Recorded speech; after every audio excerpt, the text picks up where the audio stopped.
Wala kang kwentang asawa. Pabigat ka lang sa pamilyang ito. Habang nagdurugo siya sa lamig ng ulan, nagtatawanan sa loob ang kanyang asawa at ang kabit nito. Pinalaya siyang parang basahan, buntis at walang kalaban-laban. Ngunit hindi doon natatapos ang kwento. Babalik siya, hindi para magmakaawa, kundi para bawiin ang lahat. Handa na ba silang harapin ang reyna na mismong tinapon nila sa putikan? Maristela, huwag mong dungisan ang pangalan ng mga De Vega. Isang basura ka lang na pinulot namin sa gilid ng palengke. At ngayon, panahon na para ibalik ka sa kung saan ka nanggaling. Ang malamig na tinig ni Doña Esperanza ay tila isang matalim na balisong na humiwa sa katahimikan ng gabi. Sa ilalim ng malakas na buhos ng ulan, ang bawat patak ng tubig ay tila mga karayom na tumutusok sa balat ni Maristela Fontanarosa. Siya ay nakaluhod sa magaspang na semento ng likod bahay. Ang kanyang 8 buwang tiyan ay mabigat at masakit, ngunit pilit niyang tinitiis ang bawat pintig ng kirot. Sa kanyang mga kamay ay hawak niya ang isang mamahaling sapatos na gawa sa balat ng buwaya, ang paboritong sapatos ni Diego. Gamit ang isang lumang sipilyo, dahan-dahan niyang nililinis ang putik na kumapit doon dahil ayaw niyang mapahiya ang kanyang asawa sa harap ng mga panauhin para sa darating na Noche Buena. Ito ang kanyang buhay sa loob ng 3 taon. Isang asawang nagtatrabaho ng higit pa sa isang katulong, isang babaeng ang tanging kasalanan ay ang maniwala na ang pag-ibig ay nasusukat sa laki ng sakripisyo. Ngunit habang hinihingal siya sa bigat ng kanyang dinadala, ang marangyang pintuan sa likuran ay bumukas. Ang liwanag mula sa loob ng mansyon ay tumama sa kanyang basang mukha, ngunit hindi ito nagbigay ng init. Lumabas si Diego de Vega. Ang lalaking pinangakuan niya ng habambuhay ay hindi man lang tumingin sa kanyang kalagayan. Sa halip, ang braso ni Diego ay mahigpit na nakapulupot sa bewang ni Selena Ruiz. Ang babae ay nakasuot ng manipis na seda. Ang kanyang labi ay may mapanuyang ngiti, habang ang kanyang kamay ay marahang humahaplos sa sariling tiyan na tila may ipinagmamalaki. Ang sapatos na nililinis ni Maristela ay nahulog sa maputik na tubig. Ang kanyang lalamunan ay tila binurol ng isang malaking bara, at ang kanyang puso ay tumitibok ng mabilis, tila isang ibon na pilit kumakawala sa isang masikip na hawla. Ang bawat hibla ng kanyang pagkatao ay nanginginig sa lamig at sa katotohanang unti-unting lumalamon sa kanyang katinuan. Diego, ano ito? Ang boses ni Maristela ay halos isang bulong, lunod sa ingay ng ulan. Ang anak natin, malapit na siyang isilang. Huwag mong gamitin ang batang iyan para manatili rito, Maristela. Ang sagot ni Diego, ang kanyang tinig ay tuyo at walang kahit anong bakas ng awa. Si Selena ang nagdadala ng tunay na tagapagmana ng mga De Vega. Ikaw? Isang pagkakamali ka lang na kailangang itama. Isang makapal na sobre ang inihagis ni Doña Esperanza sa paanan ni Maristela. Ang mga papel sa loob nito ay nabasa agad ng ulan, ngunit malinaw ang nakasulat. Annulment papers at isang listahan ng bawat sentimo na ginastos ng pamilya para sa kanyang pagkain at tirahan sa loob ng 3 taon. Ang bawat salita sa papel na yon ay tila mga latay ng latigo sa kanyang dangal. Bago pa man siya makapagsalita, 2 malalaking lalaki ang humawak sa kanyang mga braso. Pilit siyang itinayo mula sa kanyang pagkakaluhod kahit na ang kanyang binti ay namamanhid na sa lamig. Kinaladkad siya patungo sa dambuhalang pintuang bakal ng mansyon. Ang kanyang mga kuko ay pilit na kumakapit sa basang semento, nag-iiwan ng mga gasgas na tila marka ng kanyang pagdurusa. Bitawan niyo ako, Diego, Doña Esperanza, ang anak ko. Ang kanyang pagsigaw ay nauuwi sa paghikbi, ang kanyang luha ay humahalo sa alat ng ulan. Sa isang malakas na pagtulak, si Maristela ay bumagsak sa labas ng bakod, diretso sa madilim at maputik na kalsada. Ang malakas na tunog ng pagsasara ng pintuang bakal ay tila ang huling hininga ng kanyang nakaraan. Ang bakal na rehas ay naging pader na naghihiwalay sa kanya sa mundong akala niya ay kabilang siya. Habang nakasubsob sa putikan, naramdaman ni Maristela ang isang matalim at kakaibang kirot sa ibaba ng kanyang tiyan. Ang kanyang paningin ay nagsisimulang lumabo at sa pagitan ng kidlat na nagbibigay ng panandaliang liwanag sa langit, nakita niya ang pulang likido na unti-unting humahalo sa agos ng tubig sa kalsada. Ang kanyang dugo ay tila isang mapait na paalala ng buhay na sinusubukang kumawala sa gitna ng kamatayan. Ang kanyang kamay ay dahan-dahang gumapang patungo sa kanyang tiyan, pilit na pinoprotektahan ang munting buhay sa loob. Sa katahimikan ng kanyang pag-iisa, sa gitna ng baha at dumi ng kalsada, isang katanungan ang umalingaw-ngaw sa kanyang isipan. Mas masakit pa sa bawat latay ng ulan. Dapat ko pa bang ipaglaban ang bukas kung ang tanging iniwan nila sa akin ay ang sugatang kahapon? Ang kadiliman ay tila isang makapal na kumot na bumabalot sa katinoan ni Maristela, ngunit sa gitna ng kawalan, naramdaman niya ang isang magaspang na palad na humahawak sa kanyang malamig na kamay. Ang amoy ng basang lupa at usok ng kandila ay humalo sa hangin nang marinig niya ang isang nag-aalalang tinig, malayo sa malupit na boses ng mga De Vega. "Huwag kang bibitaw, iha. Narito na ako. Tulungan niyo ako. Dalhin natin siya sa kariton." Si Nanay Rosa, isang matandang tindera ng Sampaguita, na ang mukha ay tila isang mapa ng katandaan at paghihirap, ang naging anghel sa gitna ng malupit na gabi. Maingat nilang binuhat si Maristela at inihiga sa ibabaw ng isang lumang kahoy na kariton na puno ng mga tirang bulaklak. Ang tunog ng mga gulong na gawa sa bakal na tumatama sa baku-bakong kalsada ay nagbigay ng bawat igkas ng sakit sa kanyang katawan, ngunit ang bawat pag-alog nito ay tila isang paalala na humihinga pa siya. Sa loob ng isang maliit at madilim na Trinity-ang klinika sa gilid ng Riles, ang hangin ay puno ng amoy ng alkohol at kalawang. Doon, sa gitna ng pawis, dugo, at huling lakas na hinugot mula sa kaibuturan ng kanyang kaluluwa, isinilang ni Maristela ang kanyang anak. Ang katahimikan sa loob ng silid ay tila tumagal ng ilang siglo bago ito bumasag ng isang mahina at paos na iyak. Isang maliit na sanggol na ang balat ay tila kulay ng madaling araw ang inilapag sa kanyang dibdib. "Leon!" Ang tanging salitang lumabas sa nangangatog na labi ni Maristela. Ang mainit na balat ng kanyang anak ay tila isang gamot na naghilom sa bawat sugat ng kanyang pagkatao. Sa sandaling iyon, kinalimutan niya ang ulan. Kinalimutan niya ang pagtataksil ni Diego at ang kalupitan ni Doña Esperanza. Ang kanyang mundo ay naging kasing liit ng kamao ng kanyang anak na mahigpit na nakakapit sa kanyang daliri. Ngunit ang kaligayahan ay tila isang mabilis na anino. Nang magising si Maristela kinabukasan, ang sinag ng araw na tumatagos sa butas-butas na bubong ay hindi nagdala ng liwanag. Nakita niya ang malungkot na mukha ni Doktora Ramos habang sinusuri ang dibdib ni Leon.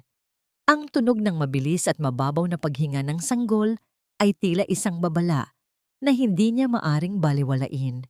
"Maristela, kailangang maging matatag ka." Ang simula ng doktora, ang kanyang tinig ay puno ng bigat. "Mayroong malubhang sakit sa puso ang anak mo. Congenital heart disease. Ang kanyang maliit na puso ay hindi kayang magdala ng sapat na hangin sa kanyang katawan.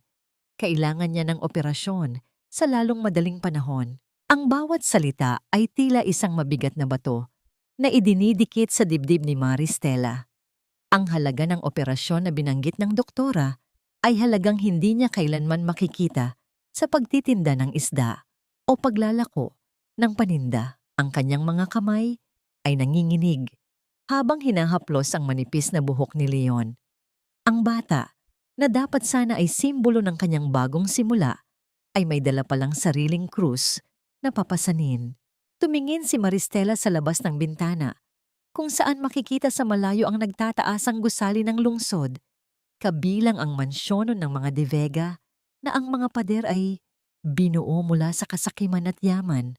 Alam niya na ang perang kailangan ni Leon ay nasa loob ng mga pader na yon, sa mga kamay ng mga taong nagtapon sa kanya sa putikan. Hinarap ni Maristela ang matandang si Nanay Rosa na kanina pa tahimik na nakikinig.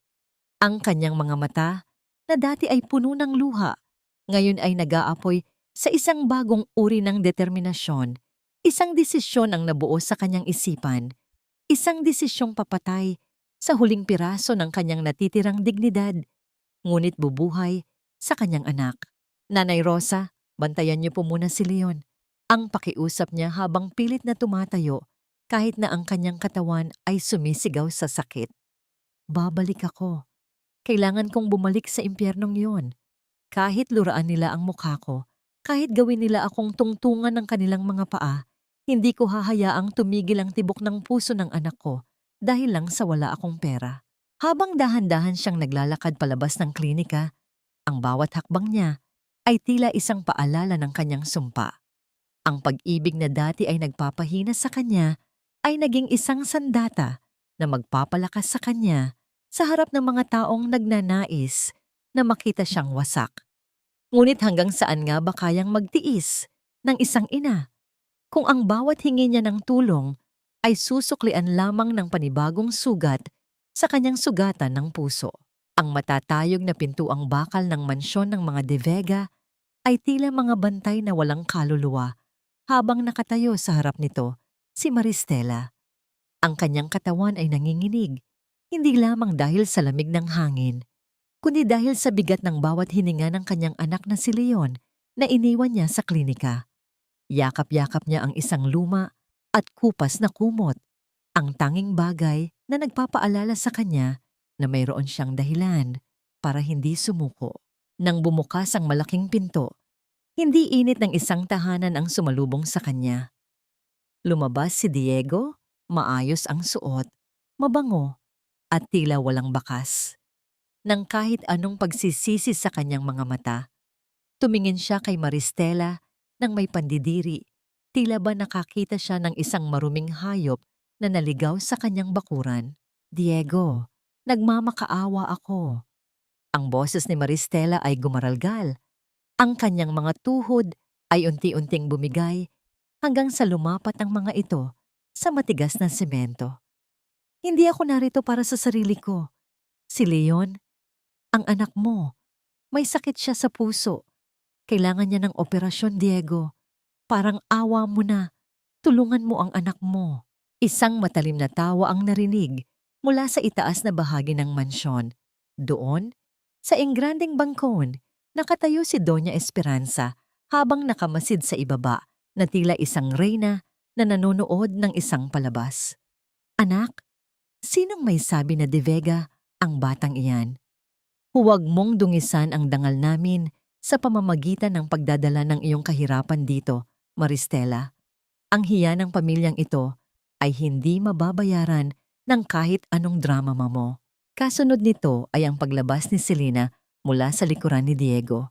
May hawak siyang maliit na pitaka at habang nakangiti ng nakakaloko, binuksan niya ito.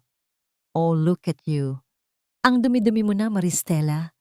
Para ka talagang pulubi na nanlilimos sa kalsada. Kinuha ni Selena ang isang dakok ng mga barya mula sa kanyang pitaka. Sa isang kumpas ng kanyang kamay, ang bawat piraso ng metal ay lumipad sa hangin at bumagsak sa paligid ni Maristela. Ang tunog ng mga barya habang tumatama ang mga ito sa semento ay tila mga sampal na paulit-ulit na dumudurog sa kanyang pagkatao. Para sa pulubi, kunin mo na yan. Baka sakaling sapat na yan para mabili mo ng kabaong ang anak mo. Napasinghap si Maristela. Ang kanyang puso ay tila pinipiga ng isang malupit na kamay.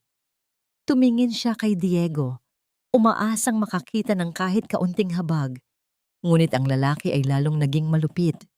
Itinaas ni Diego ang kanyang paa at sa isang mabilis na kumpas, itinendig niya ang mga barya.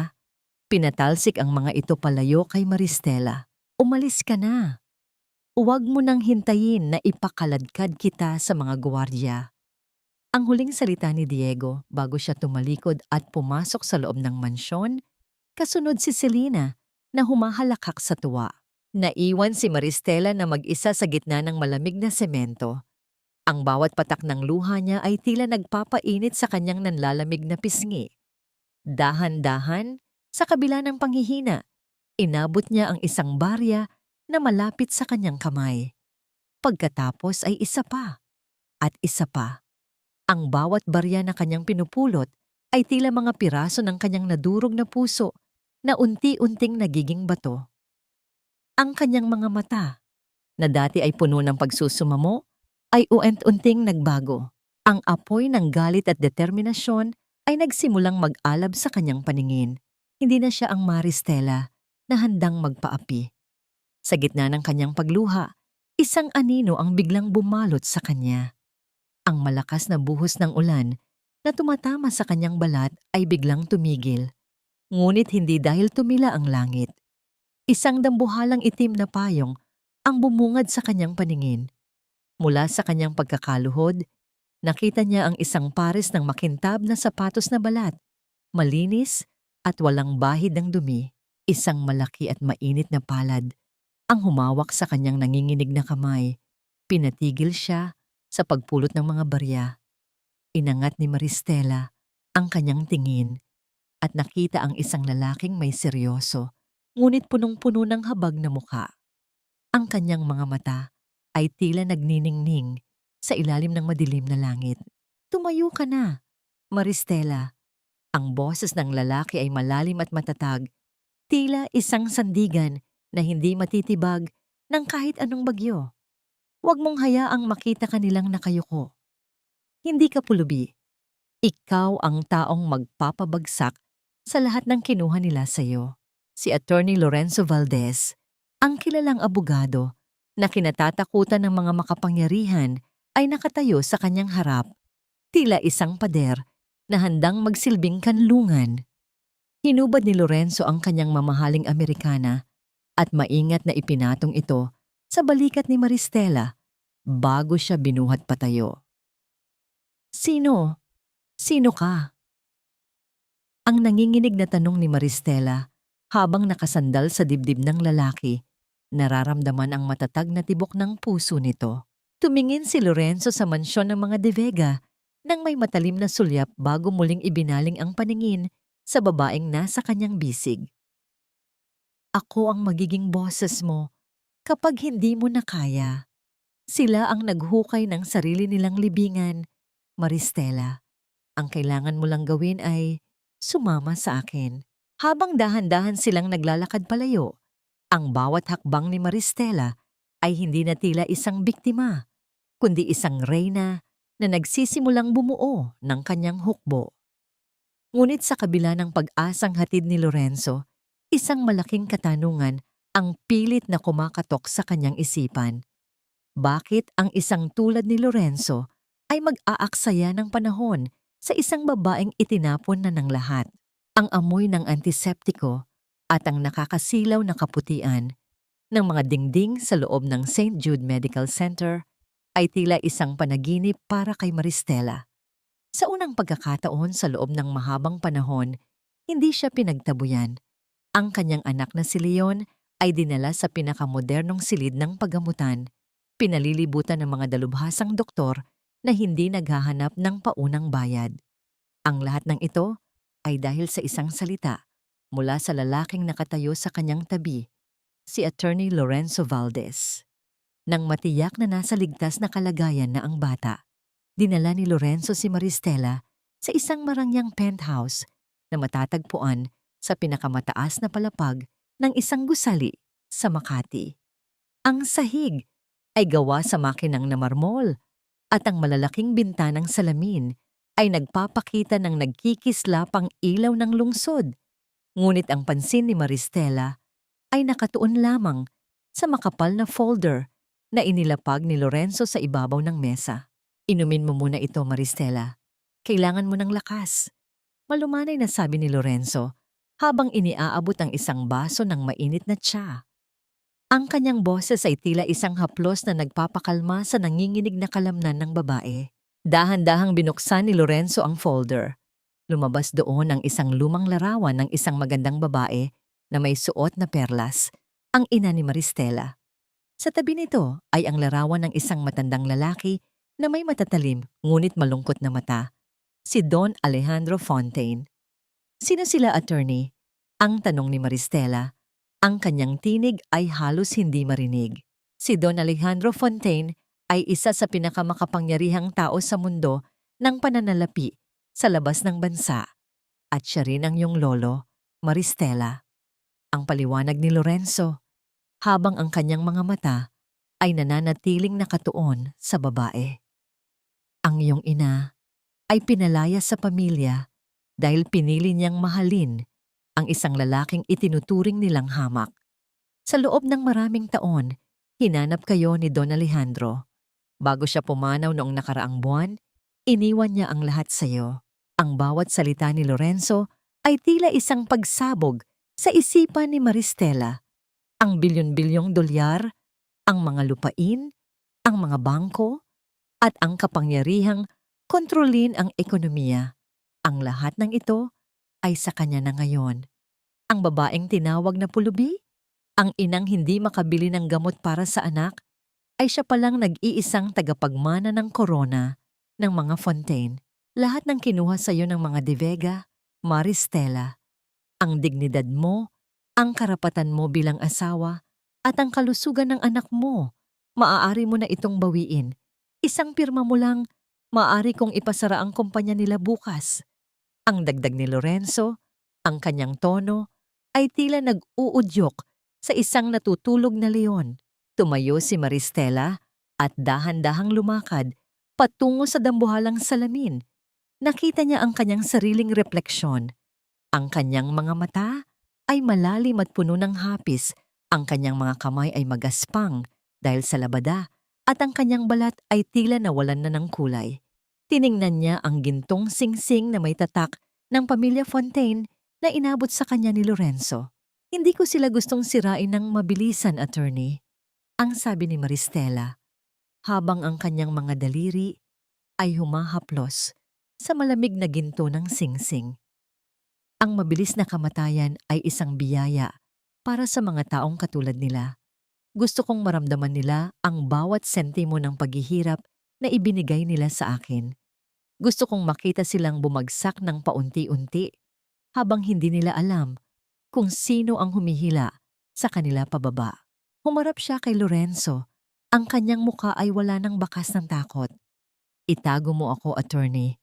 Burahin mo ang pangalang Maristela Fontanarosa. Turuan mo ako kung paano maging isang Fontaine. Sa loob ng 3 taon, hayaan nating isipin ng mundo na namatay ako sa kalsadang yon. Lumipas ang mga araw, buwan at taon. Ang bawat patak ng pawis sa kanyang pagsasanay at ang bawat gabing ginugol niya sa pag-aaral ng negosyo ay tila mga hakbang patungo sa kanyang muling pagsilang. Ang kanyang dating mahina at mapagtiis na pagkatao ay unti-unting binalot ng bakal at seda. 3 taon ang mabilis na lumipas. Sa harap ng isang marangyang hotel, isang itim na sasakyan ang dahan-dahang huminto. Ang pintuan ay bumukas at lumabas ang isang pares ng sapatos na kulay pula na ang bawat hakbang sa semento ay tila nagbibigay ng mensahe ng kapangyarihan.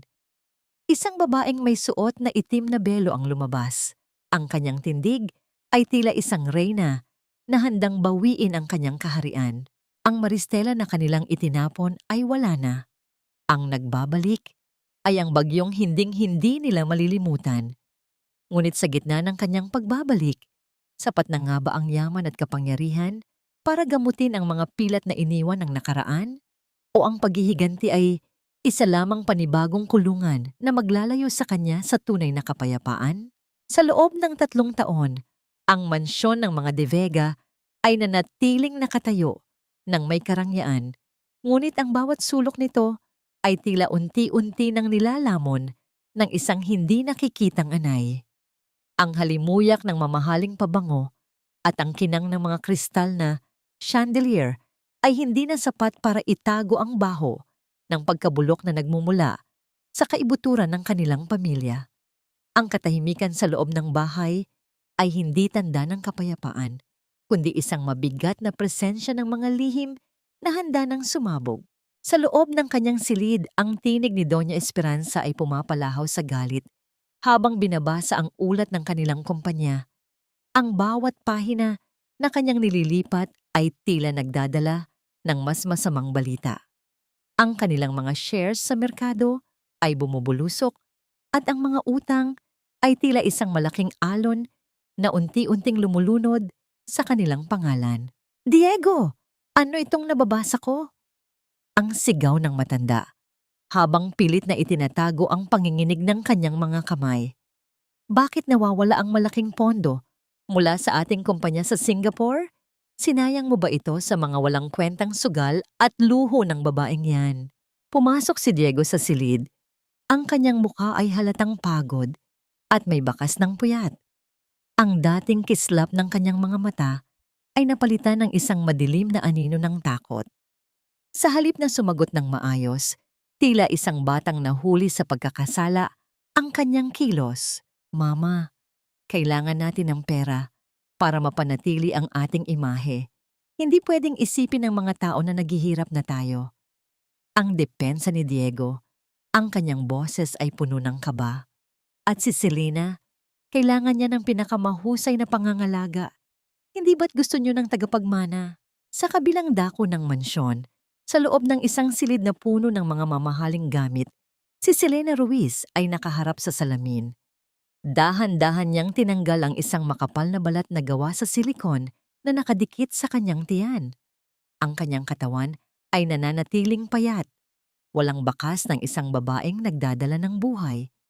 Isang mapanuyang ngiti ang gumuhit sa kanyang mga labi habang tinitingnan ang kanyang sarili. Ang kanyang pagbubuntis ay isang mahabang dula-dulaan, isang paraan upang mapanatili ang kanyang posisyon sa loob ng pamilyang iyon. Nang mabalitaan niyang naging maingay ang usap-usapan tungkol sa kanyang pagkalaglag ng bata noon, agad niyang ginamit ang pagkakataong iyon upang isisi ang lahat sa masamang enerhiya ng bahay at sa nakaraang asawa ni Diego upang lalong mapamahal sa matanda. Pera, kapangyarihan, at ang pangalang De Vega, lahat ng ito ay mapupunta sa akin. Ang bulong ni Selena sa kanyang sarili. Ang bawat hakbang niya ay tila isang maingat na sayaw sa ibabaw ng mga kasinungalingan at hindi niya hahayaang sirain ito ng kahit na sino. Habang naghahanap ng ilang dokumento sa isang luma at madilim na aparador sa opisina ni Diego, isang bagay ang nahulog sa paanan ng lalaki.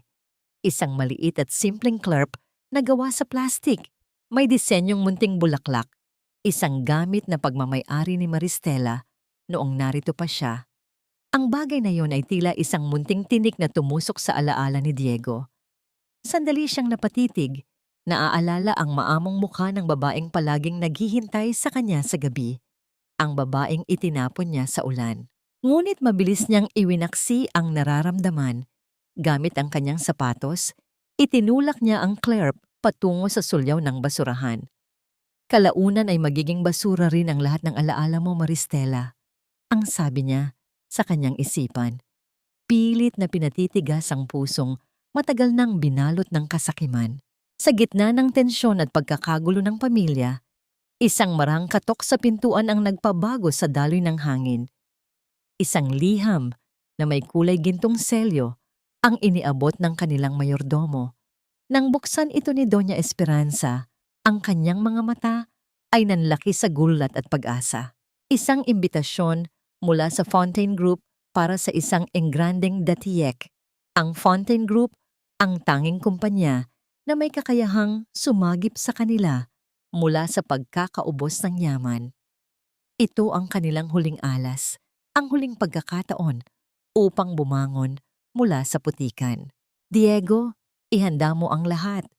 Kailangan nating makuha ang tiwala ng mga Fontaine.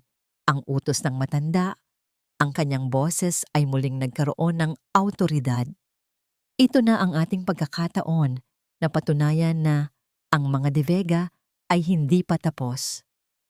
Hindi nila alam, ang paanyayang yon ay hindi isang tulong, kundi ang simula ng isang maselang laro kung saan ang bawat galaw nila ay nakaplano na. Ang pain ay nailatag na at ang mga De Vega ay handa ng sumugod ng buong hininga. Ngunit habang naghahanda sila sa kanilang muling pag-angat, sapat na nga ba ang kanilang mga maskara upang harapin ang isang katotohanang hindi nila kailanman inasahan? Ang bawat hakbang nila patungo sa Fontaine Group ay tila isang hakbang patungo sa isang bitag na sadyang inihanda para sa kanila. Ang engranding bulwagan ng Fontaine Tower ay tila isang dagat ng nagniningning na mga bituin. Ang bawat kristal na chandelier na nakasabit sa mataas na kisame ay naglalabas ng liwanag na sadyang nakakasilaw, habang ang tunog ng mga instrumentong kwerdas ay bumabalot sa bawat sulok, nagbibigay ng isang mapayapa, ngunit mapanlinlang na himig. Dito, ang yaman ay hindi lamang ipinapakita, ito ay ipinaparada ng may kasamang yabang at kapangyarihan.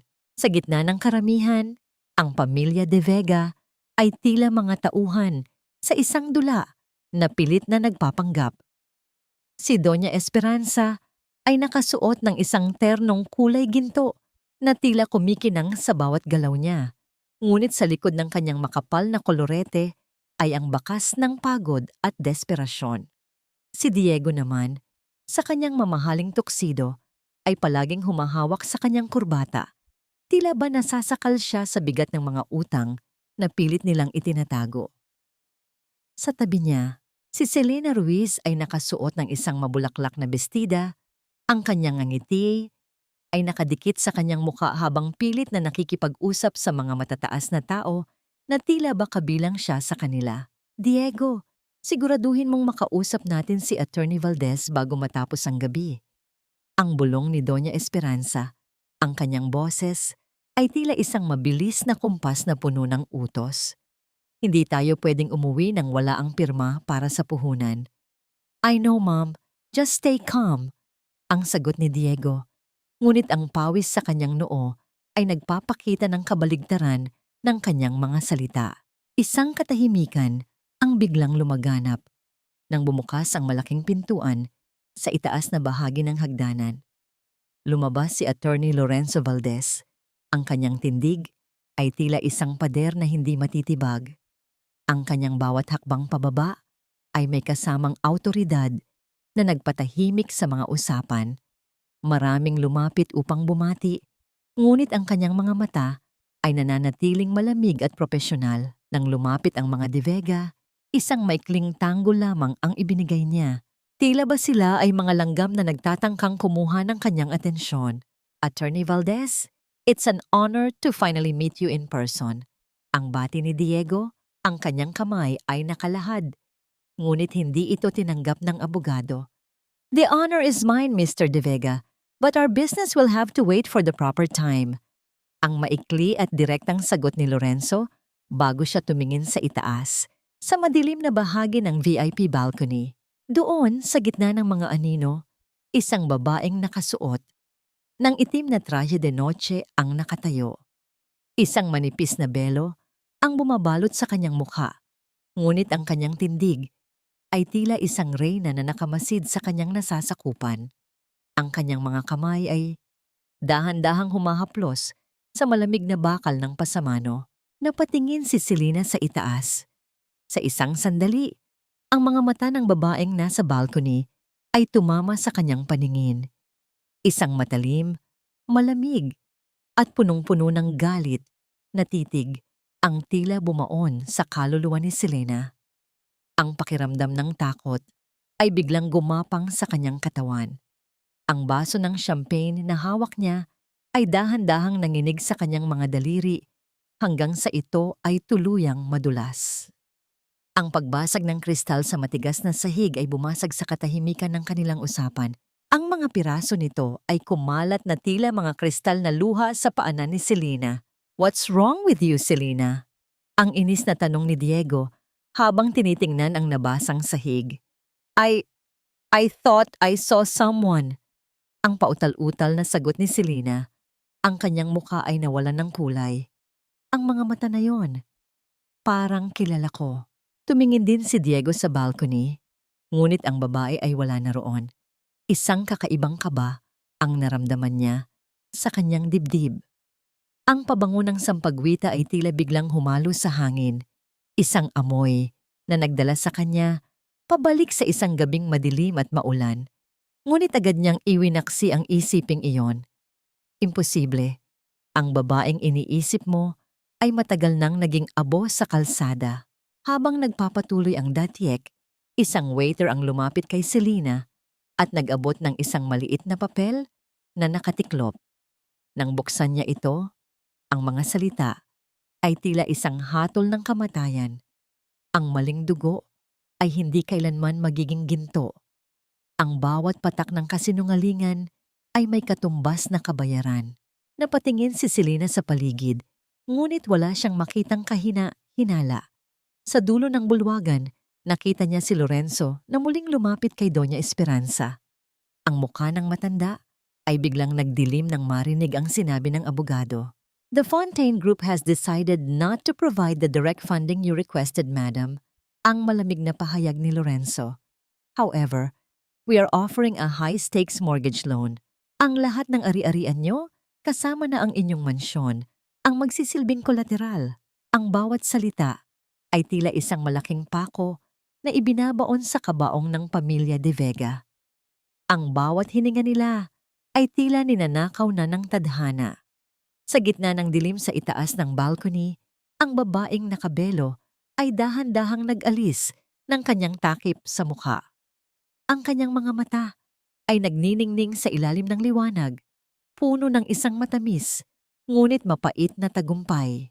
Sapat na nga ba ang yaman upang mabili ang katahimikan ng isang konsensyang matagal nang kinalimutan? O ang bawat piraso ng papel na pinirmahan ay simula lamang ng kanilang pagbagsak sa isang bitag na walang labasan? Matapos ang marangyang datiyek, ang langit ay muling nagangit-ngit. Ibinubuhos ang galit nito sa anyo ng malakas na ulan na tila gustong lunurin ang bawat alaala ng gabing iyon. Ang mga patak ng tubig na humahampas sa malalaking bintanang salamin ng opisina ni Maristela ay naglilikha ng isang malakas at nakakabiglang ingay. Tila mga libu-libong maliliit na daliri na gustong pumasok at maningil sa nakaraan. Sa gitna ng madilim na silid, nakaupo si Maristela sa sahig, nakasandal sa pader habang ang kanyang mga tuhod ay nakatiklop patungo sa kanyang dibdib. Ang bawat kislap ng kidlat na nagbibigay ng panandaliang liwanag sa paligid ay nagdudulot ng isang matinding panginginig sa kanyang buong katawan. Ang kanyang hininga ay naging mabilis at mababaw. Ang kanyang mga kamay ay mahigpit na nakakapit sa kanyang braso hanggang sa bumuo ng kanyang mga kuko sa sariling balat. Sa kanyang isipan, hindi siya nasa isang marangyang gusali sa Makati. Siya ay muling nakaluhod sa putikan, nararamdaman ang lagkit ng dugo sa kanyang binti at ang lamig ng bakal na pintuang isinara sa kanyang mukha. Ang pintuan ng silid ay dahan-dahang bumukas, naglalabas ng isang mahinang sinag ng liwanag mula sa hallway. Pumasok si Lorenzo, dala ang isang makapal na kumot at isang baso ng gatas. Hindi siya nagsalita, hindi niya tinangkang sindihan ng mga ilaw. Alam niya ang dilim na pinagdadaanan ni Maristela dahil meron din siyang sariling kadilimang itinatago. Dahan-dahan siyang lumapit at naupo sa tabi ni Maristela. Pinanatili ang isang distansya upang hindi ito mabigla. Ipinatong niya ang kumot sa mga balikat ng babae at nanatiling tahimik, hinahayaang ang ingay ng ulan ang puna ng katahimikan sa pagitan nila. Lorenzo, bakit kailangan pang umulan? Ang pautal-utal na tanong ni Maristela, ang kanyang boses ay tila isang bata na nawawala sa gitna ng unos. Ang ulan ay hindi kaaway, Maristela. Ang malumanay na sagot ni Lorenzo. Ang kanyang boses ay tila isang matatag na angkla sa gitna ng nagngangalit na dagat. Minsan, ang langit ay umiiyak lamang kasabay natin dahil alam nitong masyadong mabigat ang ating dinadala. Huminga ng malalim si Lorenzo at tumingin sa labas, sa mga ilaw ng lungsod, na tila mga maliliit na matang nakasaksi sa lahat ng kasalanan. Nawalan din ako ng kapatid, Maristela. Isang gabi ring maulan, sa isang aksidente na sana ay naiwasan kung hindi lang naging makasarili ang taong may kapangyarihan noong panahong yon. I promise myself na hinding-hindi ko nahahayaang may masaktan pang katulad niya dahil sa kapabayaan ng iba. Dahan-dahang ibinaling ni Maristela ang kanyang muka patungo kay Lorenzo. Sa dilim, nakita niya ang isang bahagi ng pagkatao ng lalaki na hindi kailanman ipinapakita sa harap ng korte o sa mga kliyente nito. Nakita niya ang isang sugatang kaluluwa na tila naghahanap din ng kanlungan. Ang kanyang panginginig ay unti-unting humupa.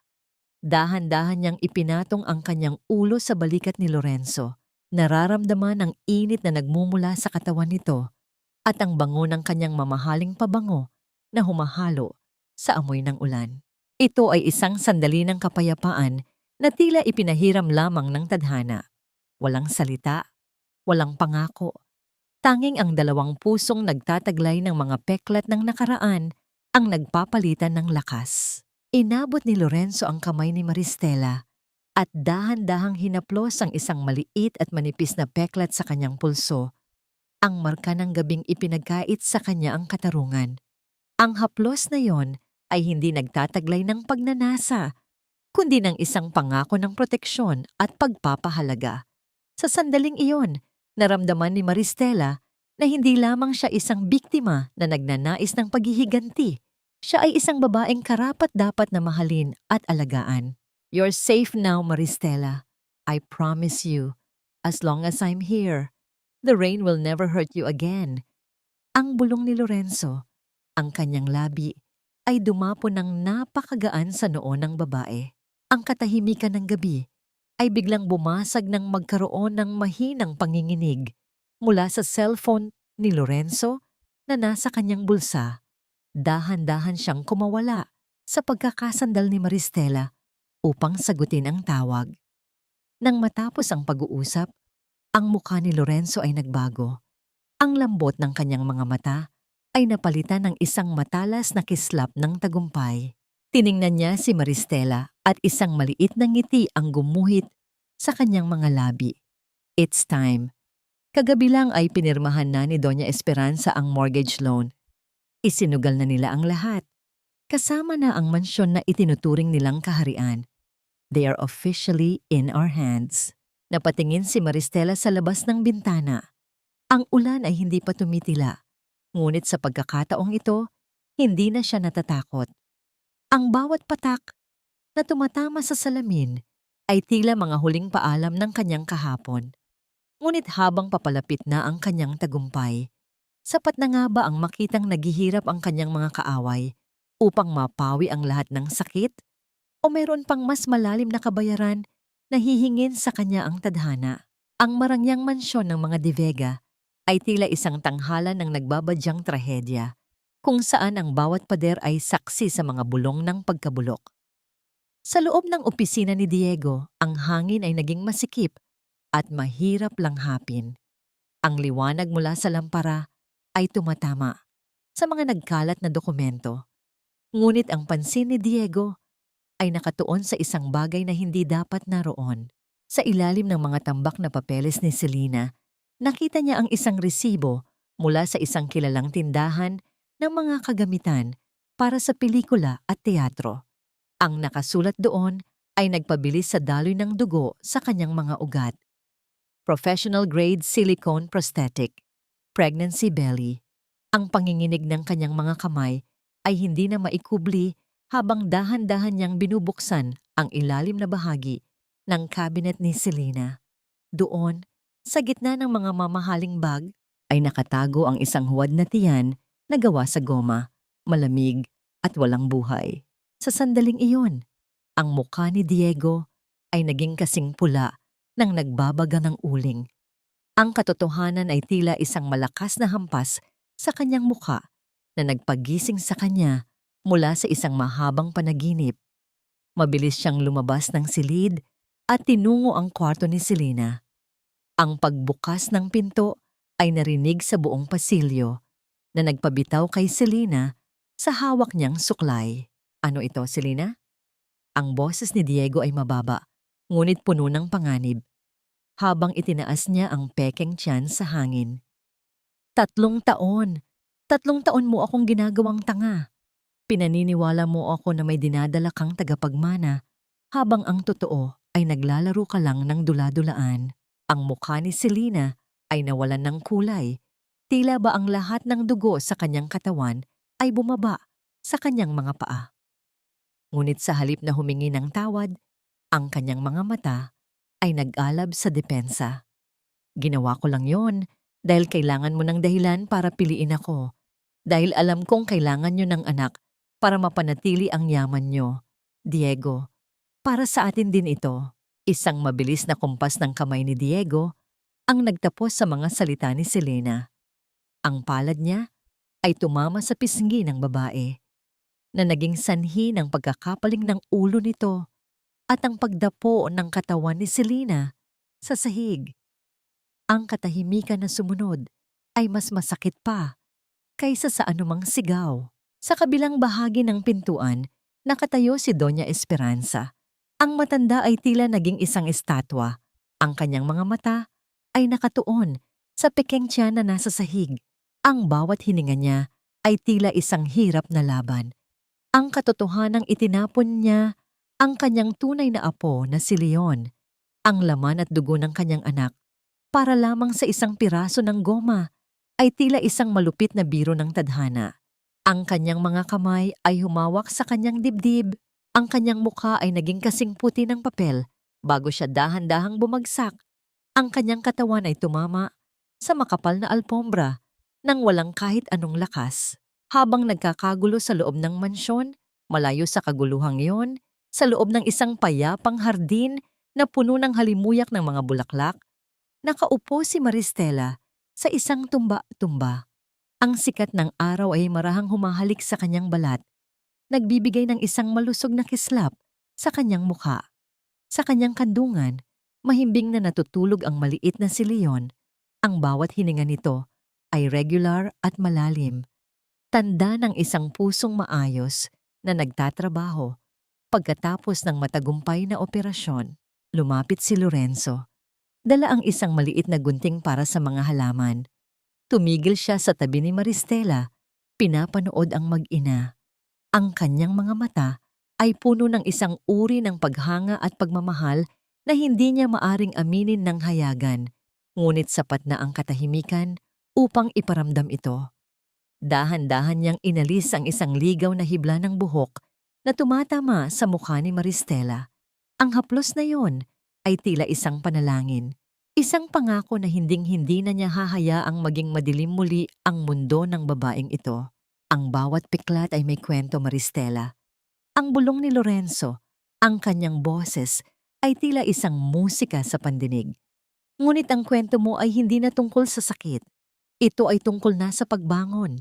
Ngunit ang katahimikan ng kanilang hapon ay biglang bumasag nang tumunog ang telepono ni Lorenzo. Pagkatapos ng maikling pag-uusap, ang kanyang mukha ay naging seryoso.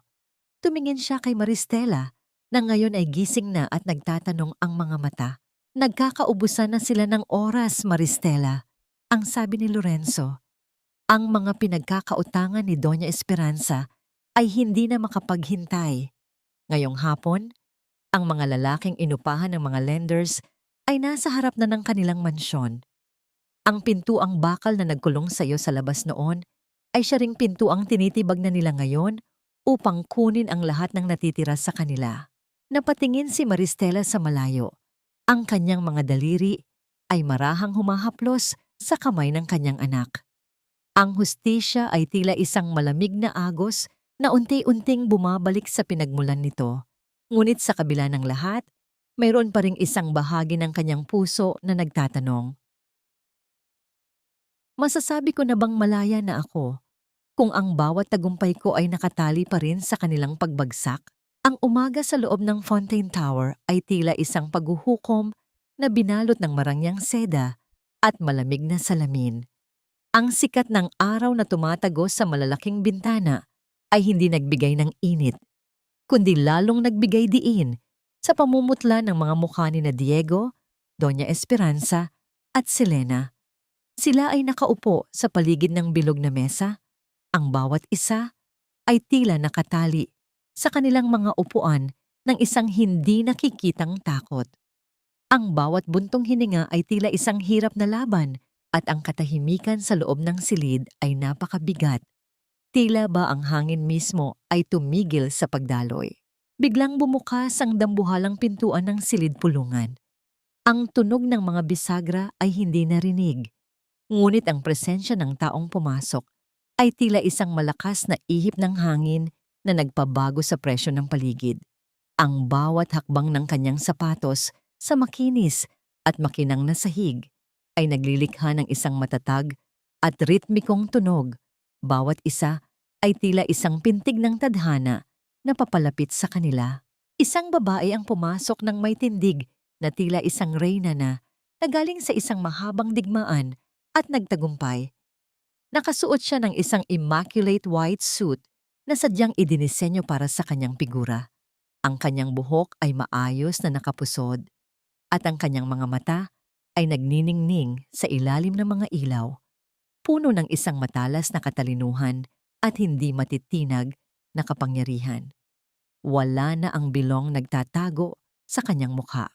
Ang baso ng tubig na hawak ni Diego ay dahan-dahang nadulas sa kanyang mga daliri.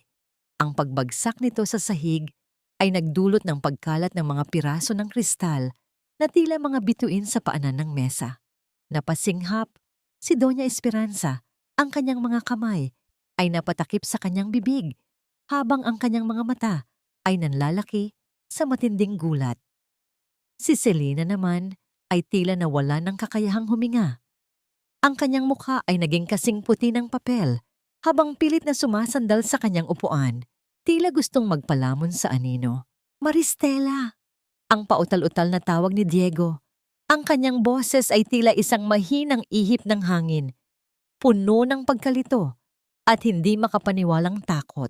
Dahan-dahang lumakad si Maristela patungo sa kabisera ng mesa. Ang bawat galaw niya ay tila isang tula ng katarungan. Hindi siya nagsalita agad. Sa halip, tiningnan niya ang bawat isa sa kanila nang may isang malamig na ngiti na hindi umaabot sa kanyang mga mata. Nang makarating siya sa kanyang upuan, dahan-dahan siyang umupo at ipinatong ang kanyang mga kamay sa ibabaw ng mesa.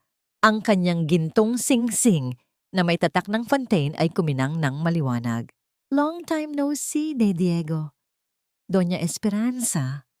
Ang boses ni Maristela ay malumanay, tila isang musika, ngunit ang bawat salita ay may talim na mas matalas pa sa anumang patalim. "Kumusta ang sapatos mo, Diego? May putik pa ba? O baka gusto mong ako na ang maglinis nito, katulad ng ginagawa ko noon habang nakaluhod sa ilalim ng ulan?" Ang katahimikan na sumunod ay mas masakit pa sa anumang sampal. Ang mukha ni Doña Esperanza ay nanginig sa galit at hapis. Paano ito nangyari? Ikaw? Ikaw ang chairman ng Fontaine Group. "Ang mundong ito ay maliit, madam." Ang sagot ni Maristela habang bahagyang itinitingi ang kanyang ulo. "Ang babaeng itinapon niyo sa kalsada, ang inang pinagkaitan niyo ng tulong para sa kanyang anak, ay siya ring taong may hawak ngayon ng inyong kapalaran. Ang bawat sentimo na ginastos nyo sa loob ng 3 taon, ang bawat utang na pinirmahan nyo, ay pag-aari ko na." Tumayo si Diego. Ang kanyang mga mata ay puno ng isang uri ng desperasyon na tila isang hayop na nakulong. "Maristela, asawa mo ako. Hindi mo ito magagawa sa akin. Ang lahat ng ito, pwede nating ayusin. Mahal pa rin kita, Maristela. Nagkamali lang ako noon." Isang mahinang tawa ang lumabas sa labi ni Maristela. Isang tawa na walang kahit anong saya. "Mahal? Ang pagmamahal mo, Diego, ay kasing babaw ng putik sa kalsada. Huwag mong dungisan ang salitang yan sa harap ko." Tumingin si Maristela kay Selena na hanggang na ngayon ay hindi pa rin makapagsalita. At ikaw, Selena, ang galing mong umarte. Ang iyong pekeng tiyan ay kasing huwad ng iyong kaluluwa. Ngunit huwag kang mag-alala, may inilaan akong espesyal na regalo para sa iyong katapatan. Inilabas ni Maristela ang isang makapal na tumpok ng mga dokumento at dahan-dahang inilatag ito sa mesa. Ang mga papel na ito ay hindi tungkol sa yaman, kundi tungkol sa mga kasalanang matagal nang itinago sa dilim. Ang laro ay tapos na. Ang huling sabi ni Maristela. Ang kanyang boses ay naging kasing tigas ng bakal. Ibinigay ko ang lahat sa inyo noon. Ang aking paglilingkod, ang aking katahimikan, at ang aking dignidad. Ngayon, panahon na para ibalik niyo ang lahat ng kinuha niyo sa akin at sisiguraduhin ko na ang bawat patak ng luha ko noon ay may katumbas na kabayaran mula sa inyo. Habang nakatingin si Maristela sa mga durog na mukha ng kanyang mga kaaway, naramdaman niya ang isang uri ng kagaanan, ngunit sa likod nito ay ang matinding tibok ng kanyang puso. Ang kanyang paghihiganti ay nagsisimula pa lamang, ngunit sapat na nga ba ang makita silang ganito para mapunan ng butas sa kanyang puso? O ang tunay na katarungan ay nangangailangan ng mas masakit pang sakripisyo? Ang bawat segundong lumilipas sa loob ng malamig na silid-pulungan ay tila isang mabigat na patak ng asido na tumutunaw sa huling hibla ng pag-asa ng mga De Vega. Si Maristela ay nananatiling nakaupo ng tuwid. Ang kanyang anyo ay tila isang estatwa ng katarungan na gawa sa yelo at perlas. Sa kanyang harapan, ang pulang folder na naglalaman ng kanilang mga lihim ay tila isang buhay na nilalang na handang lumamon sa sino mang humawak dito. Huwag nating sayangin ang oras sa mga luha at pagmamakaawa na wala namang katotohanan. Ang simula ni Maristela, ang kanyang boses ay kalmado, ngunit may dalang bigat na tila isang dambuhalang alon. Kinuha niya ang unang pahina ng dokumento at dahan-dahang iniharap kay Diego. Ang kumpanya niyo sa Singapore? Ang malaking pondo na sinasabi mong nawala dahil sa maling investment? Narito ang lahat ng records, Diego. Inilipat mo ang pera sa isang pribadong account para bayaran ang mga utang mo sa sugal at ang mga luho ni Selena. Ninanakawan mo ang sarili mong pamilya habang hinahayaan mong mamatay sa gutom ang asawa mo noon. Ang mukha ni Diego ay naging kasing puti ng pader. Ang kanyang hininga ay naging mabilis at gumaralgal. Maristela, I can explain. Please, let's talk about this privately. Privately? Isang mapait na ngiti ang gumuhit sa labi ni Maristela. Gusto mo ba ng privacy katulad ng ibinigay mo sa akin noong gabing itinapon mo ako sa kalsada? Hindi niya hinintay ang sagot ni Diego. Inilabas niya ang isa pang set ng mga dokumento, mga medical records na may mga pirma ng mga doktor na matagal nang binayaran. Tumingin si Maristela nang diretso sa mga mata ni Selena na hanggang ngayon ay nakayuko at nanginginig sa takot. Pero ito ang pinakamasakit sa lahat.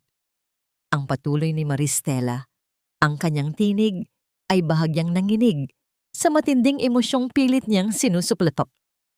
Selena, binayaran mo ang doktor sa klinika kung saan ako isinugod noon. Inutusan mo siyang sabihin sa pamilya De Vega na wala ng pag-asa ang anak ko, na mamamatay rin si Leon kaya huwag nang mag-aksaya ng pera para sa operasyon. Pinatay mo ang pagkakataon ng anak ko na mabuhay dahil lang sa takot mong makuha namin ang atensyon ni Diego. Ang katahimikan sa silid ay biglang bumasag nang tumayo si Doña Esperanza.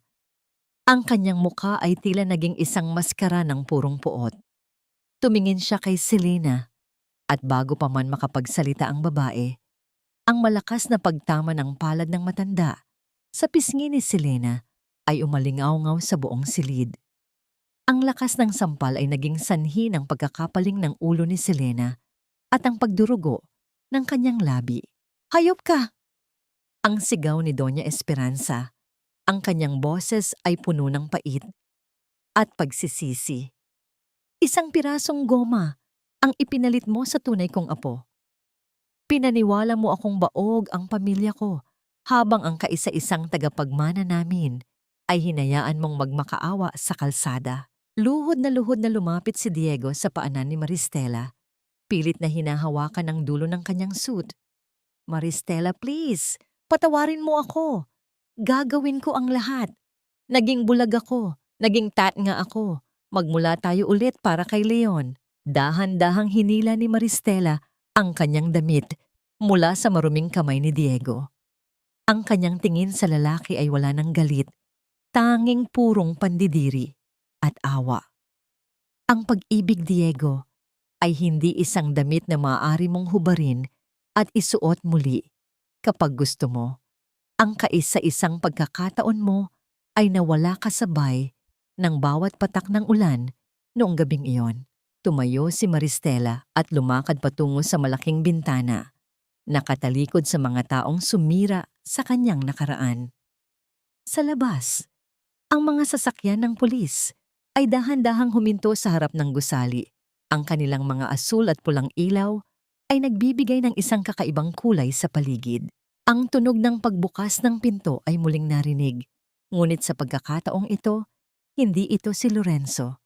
Pumasok ang ilang mga unipormadong pulis na may dalang mga warrants. Ang bawat hakbang nila sa sahig ay tila isang huling hatol para sa 2 taong nasa harap ni Maristela. Mr. Diego de Vega and Miss Selena Ruiz, you are under arrest for qualified theft, falsification of public documents and estafa. Ang mariing pahayag ng opisyal. Ang tunog ng metal na naglalak sa paligid ng mga pulso ni Diego at Selena ay tila isang huling nota sa isang madilim na kanta. Habang kinakaladkad sila palabas ng silid, ang mga pagsigaw at pagmamakaawa nila ay unti-unting humina hanggang sa muling bumalik ang katahimikan. Naiwan si Doña Esperanza na nakaupo sa sahig, nakatulala sa kawalan. Ang lahat ng kanyang yaman at karangalan ay naglaho na tila bula. Tumingin si Maristela sa matanda at sa unang pagkakataon, naramdaman niya ang tunay na kagaanan. Ang hustisya ay hindi kailangang maging maingay. Minsan, ang pinakamalakas na sigaw nito ay ang katahimikan ng isang malinis na konsensya. Ngunit habang lumalakad siya palabas ng silid, kung saan naghihintay si Lorenzo ng may masuyong na ngiti, isang huling katanungan ang pilit na humahabol sa kanyang isipan. Maari ko na bang tawaging tahanan ng mundong ito kung ang bawat hakbang ko patungo sa liwanag ay nag-iwan ng napakaraming wasak na kaluluwa sa dilim? Ang dambuhalang mansyon ng mga De Vega na dati ay simbolo ng hindi matitinag na kapangyarihan at karangyaan ay tila naging isang sugatang hayop na pinagpipistahan ng mga buwitre. Ang bawat sulok ng bakuran na dati ay malinis at maayos ay napuno ng mga tao, mga kinatawan ng bangko, mga sheriff, at mga usisero mula sa karatigpok. Ang dilaw na tape na may nakasulat na babala ay nakapulupot na ngayon sa mga haligi at sa pintuang bakal, tila mga tanikala na nagpapahayag na ang lugar na ito ay wala na sa ilalim ng kapangyarihan ng pamilyang nagtapon sa isang ina sa labas ng bakod nito. Sa gitna ng kaguluhan, ang tinig ni Doña Esperanza ay pumapalahaw sa hangin. Hindi na bilang isang reyna, kundi bilang isang babaeng unti-unti nang nawawalan ng katinuan. Pilit niyang niyayakap ang isang malaking florera na gawa sa porselana habang sinusubukan siyang ilayo ng mga opisyal ng gobyerno. Ang kanyang buhok ay gulo-gulo, ang kanyang mamahaling terno ay may bahid na ng dumi, at ang kanyang mga mata ay nanlilisik sa galit at takot. "Huwag niyo itong hawakan! Akin ito! Pag-aari ito ng pamilya De Vega." Ang sigaw ng matanda, ang kanyang boses ay tila isang tuyong kahoy na nababali. "Hindi niyo kami pwedeng palayasin. May pangalan kami sa lipunang ito." Ngunit ang bawat hiyaw niya ay tila hangin na dumadaan lamang sa pandinig ng mga taong nagpapatupad ng batas. Ang bawat piraso ng Muebles, ang bawat painting na kinolekta niya sa loob ng maraming taon ay dahan-dahang inilalabas sa mansyon at nilalagyan ng marka para sa subasta. Ang karangalan na mas pinahalagahan niya kaysa sa buhay ng kanyang sariling apo, ay kinukuha na sa kanya sa pinakamapait at pinakamahiyang paraan sa harap ng mata ng lahat. Sa di kalayuan, isang itim na sasakyang may madilim na salamin ang dahan-dahang huminto sa tapat ng gate. Sa loob nito, nakaupo si Maristela sa likurang bahagi. Ang kanyang mukha ay seryoso. Walang kahit anong bakas ng tuwa habang pinapanood ang bawat sandali ng pagbagsak ng kanyang mga kaaway. Ang bawat sigaw ni Doña Esperanza ay tila isang mahinang alingawngaw lamang mula sa kanyang nakaraan. Dahan-dahang ibinaba ni Maristela ang salamin ng kanyang bintana. Ang sariwang hangin ng hapon ay humalo sa loob ng sasakyan. Dala ang amoy ng basang lupa at ang ingay ng mga taong nagbubulungan sa paligid. Nang sandaling iyon, ang paningin ni Doña Esperanza ay natuon sa sasakyan. Nakilala niya ang mga mata ng babaeng nasa loob nito. Ang mga mata ni Maristela na puno ng isang malalim at malamig na katarungan. Ang matanda ay tila nawalan ng lakas. Ang florerang hawak niya ay dahan-dahang nadulas sa kanyang mga braso at bumagsak sa matigas na sahig ng beranda. Ang pagkabasag nito ay nagkalat ng libu-libong piraso ng porselana na tila mga kristal na kumikinang sa ilalim ng sikat ng araw. Sa isang sandali ng matinding panghihina, ang mga binti ni Doña Esperanza ay bumigay. Bumagsak ang matanda sa putikan, malapit sa kalsada, sa mismong bahagi kung saan si Maristela ay itinulak at iniwan noong gabing madilim at maulan. Ang marangyang terno ng matanda ay nabahiran ng itim na dumi at ang kanyang mukha ay lumubog sa basang lupa habang pilit niyang inaabot ang bintana ng sasakyan ni Maristela. Tulong, Maristela, patawarin mo ako. Ang pautal-utal at mahinang pagsusumamo ni Doña Esperanza. Ang kanyang boses ay halos isang bulong na lamang. Tinitigan siya ni Maristela ng ilang segundo.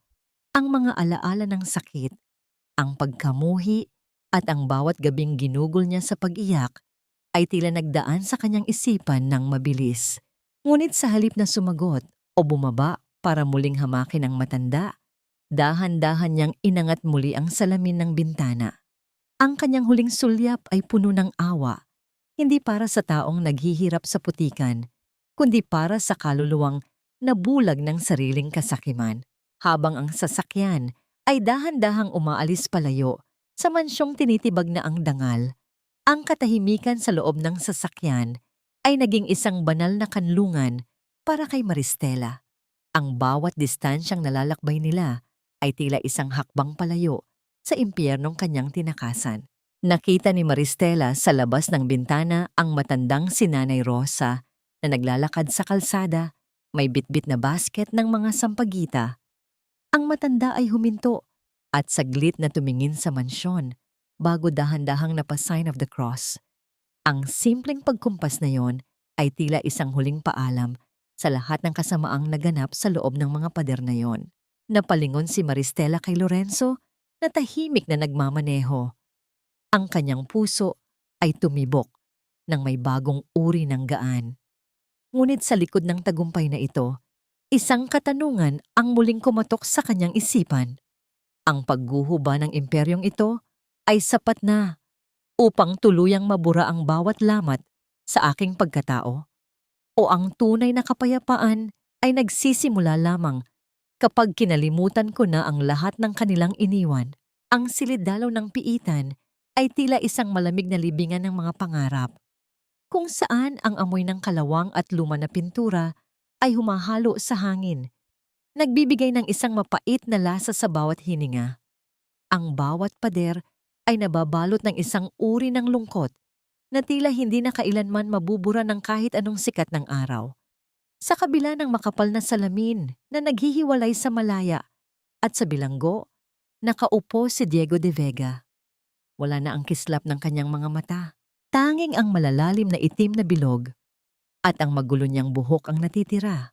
Ang kanyang kulay kahel na suot ay tila isang selyo ng kahihiyan na hindi niya kailanman inakala na dadanasin niya. Dahan-dahang inangkat ni Diego ang telepono Ang kanyang mga daliri ay nanginginig at ang kanyang mga kuko ay puno ng dumi. Tumingin siya kay Maristela na nasa kabilang panig. Ang babaeng dati ay hindi niya man lang magawang tingnan ng diretso. Ngunit ngayon ay tila isang maningning na bituin na hindi na niya kayang maabot. Maristela, thank God you came. Akala ko hindi mo na ako sisiputin. Ang pautal-utal na simula ni Diego, ang kanyang boses sa kabilang linya ay gumaralgal at puno ng desperasyon. Please Maristela, tulungan mo ako. It wasn't all my fault. Si Mama, si Selena, they manipulated me. Pinilit nila akong gawin ang mga bagay na yon. Sila ang may kasalanan ng lahat. But I still love you, Maristela. Naniniwala ako na deep inside, mahal mo pa rin ako. We can start over. For Leon, magpakatatay ako sa kanya, I promise. Just get me out of here. Tinitigan siya ni Maristela nang may isang uri ng habag na mas masakit pa sa purong puot. Ang kanyang mukha ay kalmado, tila isang lawa sa madaling araw na hindi na kayang gambalain ng anumang bato na itatapon ni Diego. Ang kanyang mga kamay ay payapang nakapatong sa kanyang kandungan, malayo sa panginginig na dati ay bumabalot sa kanya sa tuwing kaharap ang lalaking ito. Diego, you don't love me? You never did. Ang malumanay na sagot ni Maristela. Ang bawat salita ay tila isang hatol na walang pag-asa. Ang pag-ibig ay hindi tungkol sa pagtatapon sa isang tao sa ulan kapag wala na siyang pakinabang sa'yo. You just love the power and the money I have now, and you hate the fact that you lost everything. Huwag mo nang gamitin si Leon para iligtas ang sarili mo. Huminga ng malalim si Maristela. Nararamdaman ang huling piraso ng kadena na unti-unting bumibigay sa kanyang puso. And about Leon, he's no longer a De Vega. Pinirmahan ko na ang lahat ng papeles bago ako pumunta rito. His name is now Leon Fontaine. The De Vega name ends with you and your mother, Diego. It died the moment you closed that gate on us 3 years ago. Ang mukha ni Diego ay tila naging isang maskara ng purong pait. Ang kanyang mga mata ay lumaki sa gulat at ang kanyang bibig ay bumukas, ngunit walang salitang lumabas. Ang bawat hininga niya ay naging isang hirap na laban habang unti-unting lumulubog sa kanyang isipan ang katotohanan. Wala na siyang pamilya, wala na siyang pangalan, at wala na siyang bukas na babalikan. Tumayo si Maristela.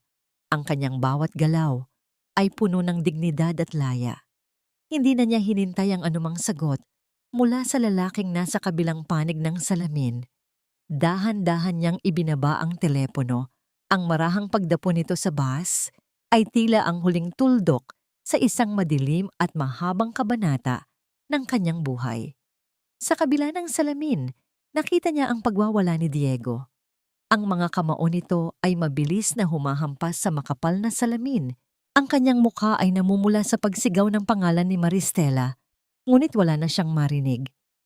Ang katahimikan sa loob ng kanyang puso ay sapat na upang malunod ang lahat ng ingay ng nakaraan. Sa paglabas ni Maristela sa madilim na gusali ng piitan, ang sikat ng araw ay tila isang mainit na yakap na sumalubong sa kanyang balat. Ang hangin ay malinis, malayo sa amoy ng kalawang at pagsisisi sa loob. Sa dulo ng mahabang kalsada, nakatayo ang isang itim na sasakyan at sa tabi nito ay si Lorenzo. Ang lalaki ay nakasandal sa pinto, ang kanyang mga mata ay puno ng pag-unawa at isang uri ng paghanga na tila nagbibigay ng liwanag sa paligid. Nang maabot ni Maristela ang kinaroroonan ni Lorenzo, hindi na niya kailangang magsalita. Dahan-dahang inabot ni Lorenzo ang kanyang kamay at hinila siya sa isang yakap na tila isang huling kanlungan mula sa lahat ng unos. Ang init ng katawan ni Lorenzo at ang matatag na tibok ng puso nito ay nagbigay kay Maristela ng isang pakiramdam na matagal na niyang kinalimutan. Ang pakiramdam ng pagiging ligtas. Tapos na, Maristela. Malaya ka na. Ang bulong ni Lorenzo, ang kanyang labi, ay dumapo ng napakagaan sa itaas ng ulo ng babae. Tumingala si Maristela sa asul na langit kung saan ang mga ibon ay malayang lumilipad nang walang takot. Ngunit sa kabila ng kalayaang ito, isang huling kaisipan ang dahan-dahang gumapang sa kanyang isipan. Ang katarungan ba ay sapat na upang makatulog ng mahimbing sa gabi? O ang tunay na kapayapaan ay matatagpuan lamang kapag ang bawat alaala ng sakit ay naging mga abo na lamang ng kahapon? 2 taon ang mabilis na lumipas, tila isang agos ng malinis na tubig na unti-unting naghugas sa bawat bakas ng putik at dugo mula sa nakaraan ni Maristela. Ang sikat ng araw sa hapong ito ay may dalang kakaibang lambot, habang ito ay tumatama sa puting gusali ng Nanay Rosa Foundation. Ang bango ng mga sariwang sampagita ay humahalimuyak sa hangin, isang amoy na dati ay paalala ng kanyang kahirapan, ngunit ngayon ay simbolo na ng kanyang muling pagsilang at dangal. Nakatayo si Maristela sa harap ng salamin sa loob ng kanyang opisina. Ang kanyang suot na bestidang kulay asul ay tila sumasalamin sa kapayapaan ng kanyang kaluluwa. Wala na ang bigat sa kanyang mga balikat at ang kanyang mga mata ay hindi na nagtatago ng anumang takot. Sa labas ng bintana, nakikita niya ang maraming kababaihan na may dalang mga bata. Mga taong katulad niya noon ay itinapon at minaltrato. Ngunit ngayon ay meron ng matitirhan at pagkakataong magsimulang muli. Dahan-dahang bumukas ang pinto at pumasok ang isang maliit na batang lalaki na may masiglang mga hakbang. Ang bawat takbo nito sa makinis na sahig ay nagpapakita ng kalusugan at buhay. "Mama, look at my drawing!" Ang masayang sigaw ni Leon. Ang kanyang boses ay tila isang musika na nagpapalimot sa bawat hapis na dinanas ni Maristela. Ang bata ay wala ng bakas ng sakit. Ang kanyang puso ay malakas na pumipintig, tila isang tambol na nagpapahayag ng tagumpay. Kinuha ni Maristela ang drawing at niyakap ng mahigpit ang kanyang anak. Sa sandaling iyon, alam niya ang sagot sa kanyang sariling katanungan. Hindi niya pinatawad ang mga De Vega sa paraang ibabalik niya ang lahat sa dati, dahil ang katarungan ay nangangailangan ng pananagutan. Ngunit pinatawad na niya ang kanyang sarili. Pinatawad na niya ang babaeng dating nagpaapi at naniwalang wala siyang kwenta. Ang kanyang pagpapatawad ay ang pagpili na hindi na maging biktima ng kanyang nakaraan. Lumapit si Lorenzo. Ang kanyang tindig ay nananatiling matatag at puno ng pag-aalaga. Tumigil siya sa likuran ni Maristela at dahan-dahang ipinatong ang kanyang mga kamay sa balikat ng babae. Ang init ng kanyang mga palad ay nagbigay ng isang pamilyar na kagaanan sa puso ni Maristela. "Everything is ready for the inauguration, Maristela. Handa na silang makinig sa iyong kwento." Ang malumanay na sabi ni Lorenzo. Ang kanyang mga mata ay nagniningning sa paghanga. Humarap si Maristela sa kanya. Ang kanilang mga mukha ay magkalapit lamang, sapat upang maramdaman ang bawat hininga ng isa't isa. "Salamat, Lorenzo. Hindi ko alam kung nasaan ako ngayon kung wala ka sa tabi ko noong mga gabing tanging ulan lang ang kasama ko." Isang matamis at masuyong na ngiti ang gumuhit sa labi ni Lorenzo. Dahan-dahan niyang inabot ang mukha ni Maristela. Ang kanyang hinlalaki ay marahang humahaplos sa kanyang pisngi. "Hindi ako ang nagligtas sa iyo, Maristela. Ikaw ang nagligtas sa sarili mo. Ako ay naging saksi lamang sa pagbangon ng pinakamalakas na babaeng nakilala ko." Sa ilalim ng gintong liwanag ng papalubog na araw, ang kanilang mga labi ay nagtagpo sa isang halik na hindi nagtataglay ng pagmamadali, kundi ng isang malalim na pangako ng katapatan at kapayapaan. Ito ay isang halik na nagbubura sa bawat pait ng kahapon at nagbubukas ng pintuan para sa isang bukas na puno ng pag-asa. Ang kwento ni Maristela ay hindi nagtatapos sa paghihiganti. Ito ay nagtatapos sa pagtuklaabas na ang tunay na kapangyarihan ay hindi matatagpuan sa bilyon-bilyong yaman, kundi sa kakayahang magmahal muli pagkatapos madurog ng paulit-ulit. Ang bawat peklat sa kanyang puso ay hindi na marka ng kahihiyan, kundi mga gintong tahi na nagpapatibay sa kanyang pagkatao. Habang naglalakad ang mag-anak patungo sa entablado sa ilalim ng asul na langit, isang huling kaisipan ang naiwan sa isipan ni Maristela para sa lahat ng mga taong nakikinig. Ang buhay ay maaring maging malupit at punong-puno ng unos, ngunit ang bawat ulan ay may katapusan. At sa pagtila ng bagyo, ang tanging matitira ay ang mga taong piniling tumayo at yakapin ang bagong umaga.